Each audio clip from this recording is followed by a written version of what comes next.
तो बहुत बहुत स्वागत है एक बार मेरे जितने भी इंडियन आर्मी के बच्चे हैं। लगातार इंडियन आर्मी की इस समय रैली भर्ती प्रक्रिया चल रही है। दैट मीन फेज 2 की प्रक्रिया चल रही है।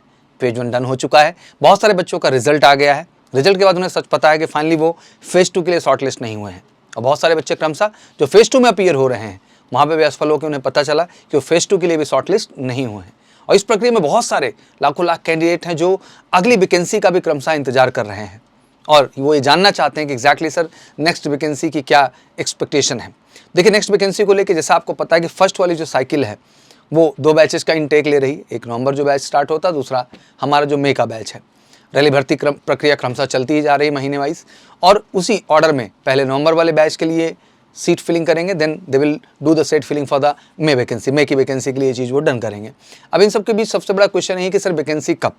देखो एक सबसे पहली बात मैं आपको बता दूं कि जैसे ही ये फर्स्ट प्रक्रिया को डन करेंगे इसके बाद इनकी वैकेंसी की प्रक्रिया ऑटोमेटिक स्टार्ट हो जाएगी। बट इन सब के बीच बड़ा प्रश्न ये बन जाता है कि सर वैकेंसी की प्रक्रिया तो स्टार्ट हो जाएगी लेकिन जो बच्चे आगे के जो है अपीयर होने जा रहे हैं प्रोसेस में उनका क्या होगा। तो मैं आपको कहना चाहता हूँ ऐसा कोई रूल नहीं है कि आप जो है फर्स्ट वैकेंसी का फेज 2 देख रहे हैं तो आप जो नेक्स्ट वैकेंसी आ रही है उसका फॉर्म फिल नहीं कर सकते। उसको आप फिल भी कर सकते हैं और उसके भी प्रोसेस में आगे बढ़ सकते हैं और उतना टाइम गैप मिलेगा कि दोनों प्रक्रिया हो जाएगी। तो इसको लेके बहुत ज़्यादा आपको घबराने की ज़रूरत नहीं है।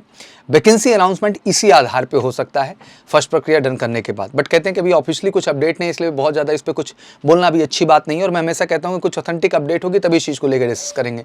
बट इन सबके बीच एक बड़ा प्रश्न ये बना हुआ है कि सर क्या एज क्राइटेरिया पे भी बड़ा फ़र्क देखने को मिलेगा।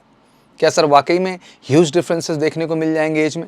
तो मैं आपको स्पष्ट कर देना चाहता हूँ ये भी भ्रम आप जहन से निकाल दिए। जैसे एज की हम बात कर लें तो सबसे पहले इनटेक की बात करें तो 1 अक्टूबर 2002 से 1 अप्रैल 2006 आपको याद रहा होगा कि इन पर्टिकुलर डेट पे जिनका जन्म हुआ है या बिटवीन इसका जन्म हुआ है आप इस फॉर्म को अप्लाई करने के लिए एलिजिबल थे। अब अगले फॉर्म के लिए सर क्या हो सकता है तो वो भी एज क्लियर कर देता हूँ। आज से एज का कंफ्यूजन आपके जहन में नहीं रहना चाहिए बच्चा। 1 अप्रैल 2003 से 1 अक्टूबर 2007 फिर से पॉइंट आउट कर दे रहा हूँ। 1 अप्रैल 2003 से 1 अक्टूबर 2007 तक का इसमें एज का क्राइटेरिया है। अगर ये पर्टिकुलर आपका जो है एज क्राइटेरिया आ रहा है तो आपको कोई दिक्कत का बात नहीं, आपकी एलिजिबिलिटी मान्य होती है। तो देख लीजिए इस पर्टिकुलर डेट ऑफ बर्थ के क्राइटेरिया में अगर आप मीटअप कर रहे हैं, आपकी एज आ रही है तो बिल्कुल अगला आर्मी का फॉर्म आप भरने के लिए एलिजिबल हैं।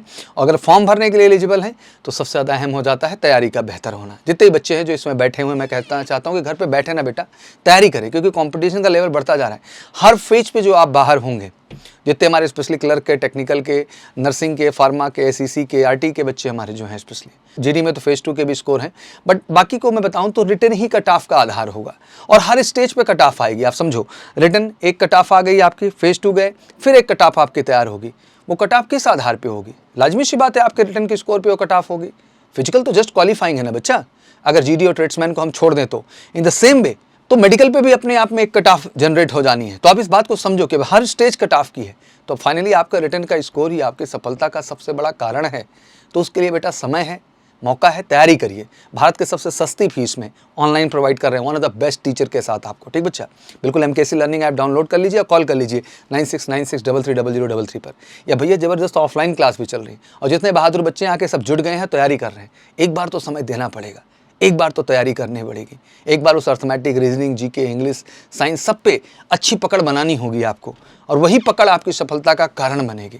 तो बिल्कुल आइए MKC के साथ जुड़िए। ज़बरदस्त ऑफलाइन भी दे रहे हैं बेटा, ऑनलाइन भी दे रहे हैं। दोनों ही प्लेटफॉर्म से आपको मदद कर रहे हैं आपकी तैयारी को अप टू द मार्क करके। तो हाथ पे हाथ रख के मत बैठिए, समय इंपॉर्टेंट है। जो समय है पढ़ लीजिएगा तो फ़ायदा मिलेगा। और एक बार यहाँ रजिस्टर्ड हो जाएंगे दोबारा चार्ज हम नहीं लेते हैं। टिल द सिलेक्शन आपके साथ वही फीस है बच्चा। तो बिल्कुल आप जुड़ जाइए, फिर नुकसान क्या, तब लीजिए अब लीजिए, दोनों की बात तो एक ही होगी।